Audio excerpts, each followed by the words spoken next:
Meerut bar association के चुनाव में इस बार दिलचस्प मुकाबला हमें देखने को मिलने जा रहा है।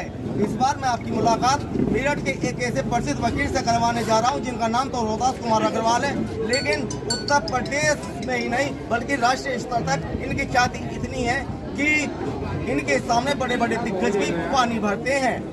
लेकिन सवाल यह है कि पश्चिमी उत्तर प्रदेश में लगातार लंबे संघर्ष के बावजूद भी हाई कोर्ट बेंच बन नहीं पाई है।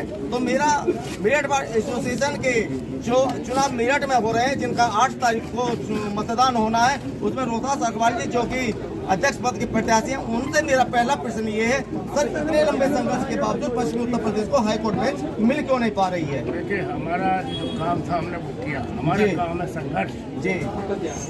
हाई कोर्ट बेंच की स्थापना हाथ में है सरकार की। ये सवाल आप लोग, मुझे कलाम साहब का वो जुमला याद आ रहा है जी कि देश के अंदर विपक्ष कमजोर हो जी, पत्रकार निष्पक्ष न हो और आवाम मुद्दा हो जी।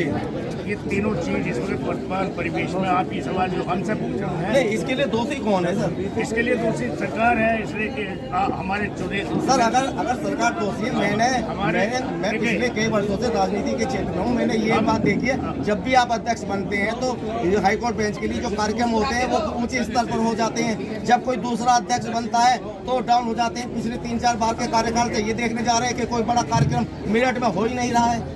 आप देखिए, ये बात तो आप बिल्कुल जायज़ है जी। अब ये इच्छा शक्ति पर डिपेंड करता है। मेरी इच्छा शक्ति है कि पश्चिम उत्तर प्रदेश में हाई कोर्ट में बननी चाहिए जी, और मेरी इच्छा शक्ति ये भी है कि बन के रहेगी एक न एक दिन जी।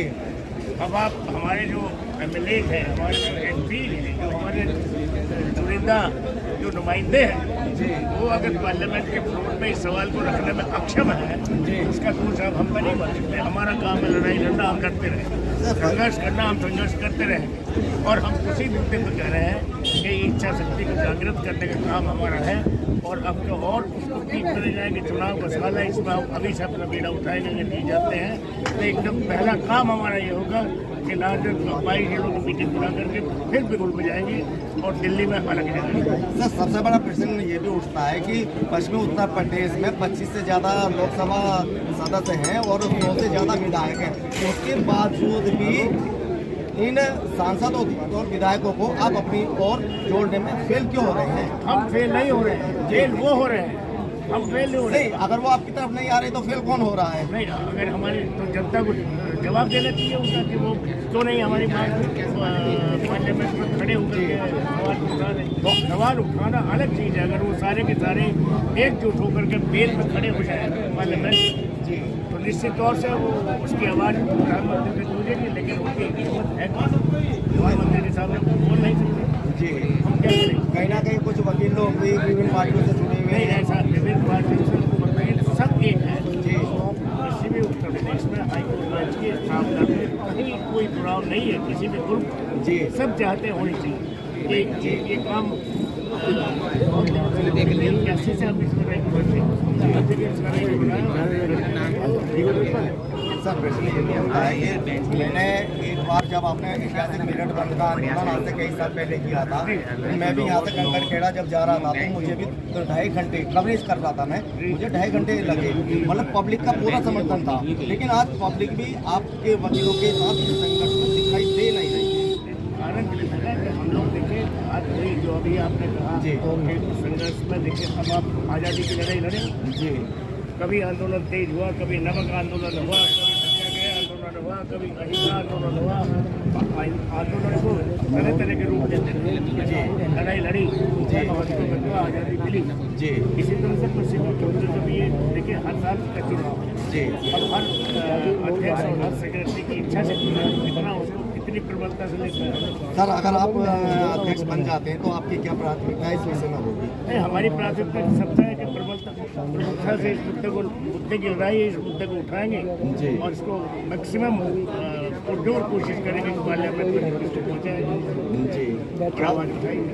क्या कोई पर आंदोलन इस बार फिर एक बार आप आंदोलन के बजाय हम ये कहेंगे कि ये मैनिफेस्टो में रखे सब पार्टियां कि पश्चिमी उत्तर प्रदेश में हाई कोर्ट बेंच की स्थापना होनी चाहिए, और अगर मैनिफेस्टो में नहीं रखें तो हम जनता से अपील करेंगे कि उस पार्टी को वोट ही मत दो जिसके मैनिफेस्टो में जी।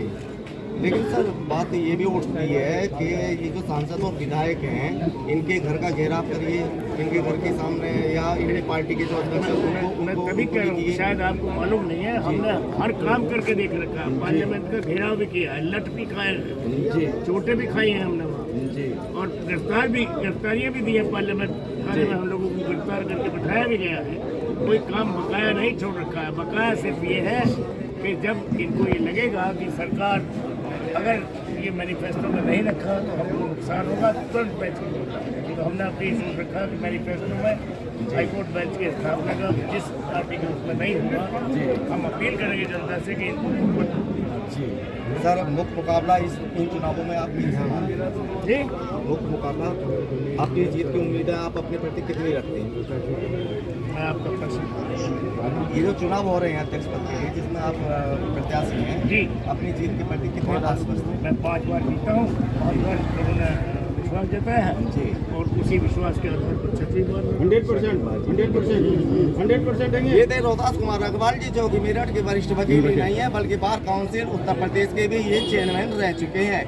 मैं आशा करता हूं कि जैसा इन्होंने कहा है कि अगर ये छठी बार अध्यक्ष पद पर निर्वाचित होते हैं तो पश्चिमी उत्तर प्रदेश में हाईकोर्ट बेंच को लेकर ये लगातार अपने साथियों के साथ संघर्ष करेंगे और जब तक इनमें सांसें हैं इसी के लिए, इस आंदोलन को पूरा करने के लिए अपना तन मन धन के साथ लगे रहेंगे।